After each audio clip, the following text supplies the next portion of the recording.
Good morning to all. I am Priya from EEE department. Today I am going to present IC fabrication. So IC is an integrated circuit, is a miniature circuit, low cost electronic circuit consisting of active and passive components that are irreparably joined together on a single crystal of silicon. So IC is a function amplifier. Amplifier means the weak signal is converted into strengthened signal and it acts as oscillator circuit. Oscillator means which is produced the sinusoidal waveform without any input signal, that is known as oscillator, and also act as a timer circuit. Timer used to generate the square wave signal, and it acts as a counter circuit. Counter means it counts the number of pulses and also it is used in computer memory. These are the important function of IC. So now we discuss about the advantages of IC over the discrete component. It is the miniaturization and hence increased equipment density. Equipment density means we are manufacturing more power for the device. Then cost reduction due to batch processing. Increased system reliability due to elimination of soldered joints. We know very well the soldered joints occurring some losses. In this, the elimination of soldered joints, it will be improve the efficiency. Then increased operating speed. Already devices having some parasitic capacitance effect. The parasitic capacitance make the distortion for the signal and also losses will be occur. So it will be reduced using the IC. Then reduction in power consumption. So these are all important advantages for the IC. Now we discuss the classification of ICs. The classification of ICs based on the application and also the construction. Based on the application, it is classified into linear or digital.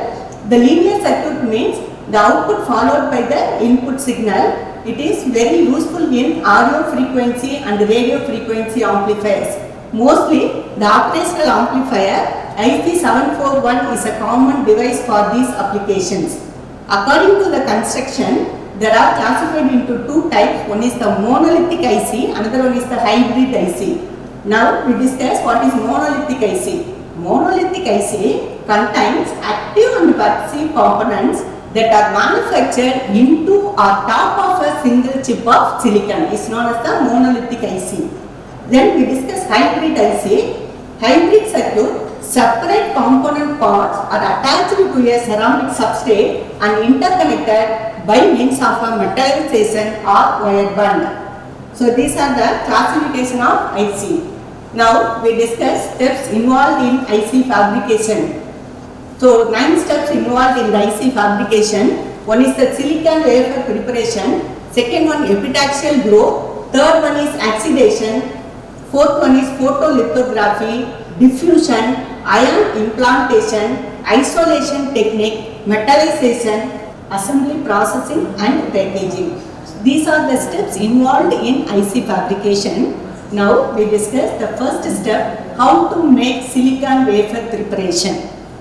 The silicon wafer preparation is manufactured by the following steps. The first one is crystal growth and doping, then ingot trimming and grinding, inward slicing, wafer polishing and etching, and wafer cleaning. The first process is the very important process, the crystal growth and doping. How to make the crystal growth? Using Czochralski crystal growth process, we are manufacturing the crystal growth. So the important material for the crystal growth is highly purified polysilicon material. The polysilicon material having the 99.99% pure form, we are taking that material in a furnace, then heated to a temperature up to 1420 degrees Celsius. In this crucible furnace, a single crystal rod called seed crystal is dipped in the silicon metal and slowly pulled out. In this process, the seed crystal and crucible rotated in opposite direction to produce ingot about 10 to 15 centimeter is common. So the first step, we are getting the size 10 to 15 centimeter using the Czochralski crystal growth process. Another, we need ingot trimming and slicing. In this method involve the normal diameter 100, 120 and 150 mm. The ingot is again slice large diameter stainless steel saw blade with industrial diamonds embedded into the inner diameter cutting edge to a size of 600 to 1000 micrometer. This is the second process. Now we are discussing the wafer polishing and cleaning. In this process, the wafer is sliced, its surface will be heavily damaged. This can be made normal by polishing. After the wafer polishing operations are completed, the wafers are thoroughly cleaned and dried. Finally, the wafers are sawed into 100 to 8000 rectangular chips of size 10 to 1 mm. So these are the manufacturing of the crystal growth. So after completing for the silicon growth, the second process is the epitaxial growth. We know very well epitaxial means upon. In the epitaxial growth process, growing a single crystal silicon structure upon a original silicon substrate, so that the resulting layer is an extension of the substrate crystal structure. The basic chemical reaction of the epitaxial growth process is hydrogen reduction process of silicon tetrachloride. Epitaxial growth has been done. There are two types of method. One is the homoepitaxy method, another one is the heteroepitaxy method. So both crystal material are same. This process is known as homoepitaxy. The materials are different. That process is known as the heteroepitaxy. How the epitaxial process have been obtained means we are taking the process carried out in a reaction chamber consisting of a long cylindrical quartz tube encircled RF induction, that is radio frequency induction coil are used in this method. The silicon wafers placed on a rectangular graphite rod called board, which is placed in a reaction chamber. In the reaction chamber, graphite is heated to up to 1200 degrees Celsius. In the epitaxial growth, the gases required for the growth of epitaxial layers are introduced in the reaction chamber through control console.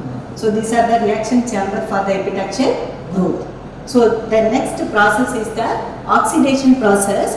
In the oxidation process, to prevent the diffusion of impurities using silicon dioxide, the silicon dioxide layer acts as a hard protective coating and stand against any contamination. By selectively etching the silicon dioxide windows can be formed to fabricate various components. So in this oxidation process, the wafers are stacked up in a quartz board and then inserted to a quartz furnace tube heated in the range of 950 to 1150 degrees Celsius and at the same time exposed to a gas containing oxygen or water or both. Then next process is photolithography process. So before we discussing what is meant by photolithography, the process of photolithography makes it possible to produce microscopically small circuit and device pattern on silicon wafer. It determines the geometric features specified by the layout of the integrated circuit is fabricated layer by layer. The photolithography process is obtained based on the two methods. One is the photomask process and another one is the etching process. So what is meant by photomasking? The development of photomask involves the preparation of initial artwork and reduction. It does not allow deposition, diffusion and fabrication process. These are the important role for photomask. Then next one is the etching process. Etching is used to remove materials selectively in order to create patterns. In etching mask, the parts of the material which should remain are protected by the mask. The unmasked material can be removed by wet or dry etching. So these are under photolithography process. After photolithography process, diffusion process is involved. What is diffusion? Diffusion is the movement of impurity atoms in a semiconductor material at high temperature.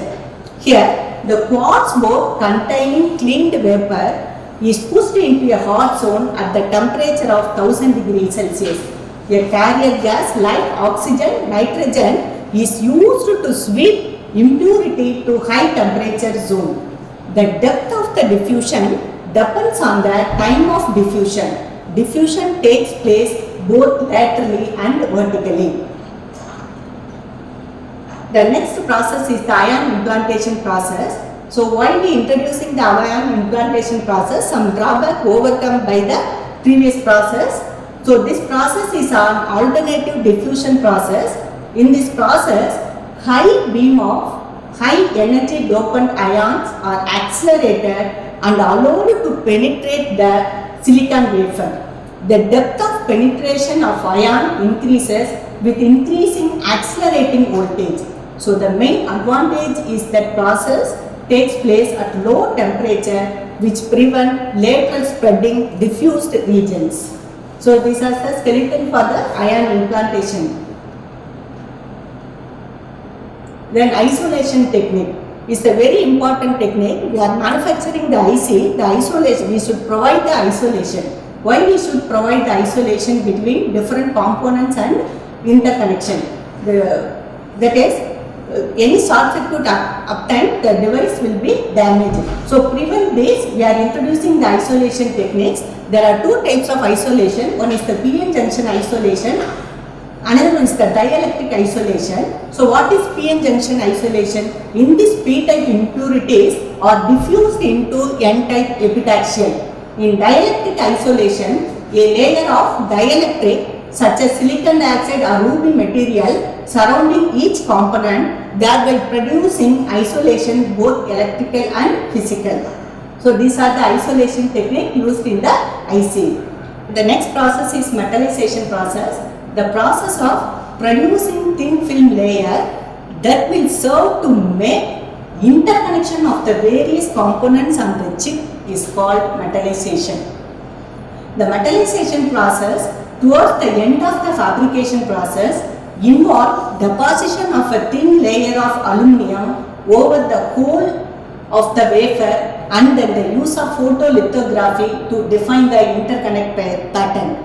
So in this metallization process, we preferred only for the aluminum. Why we prefer for the aluminum means it is a good conductor, it makes a good mechanical bond with silicon and also it forms a low resistance contact. So these are all the metallization process. So the skeleton of the metallization. And final process is the assembly, processing and packaging. All the steps involved, we discussed the 9 steps involved. We make the fabrication of IC and finally we enter the packaging process. So each of the process contains several hundred chips. So these chips are packaged by method called scribing and cleaving.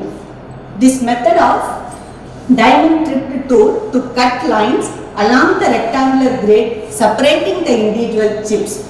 So there are 3 packages are available. One is the metal can package, ceramic flat package and dual line package.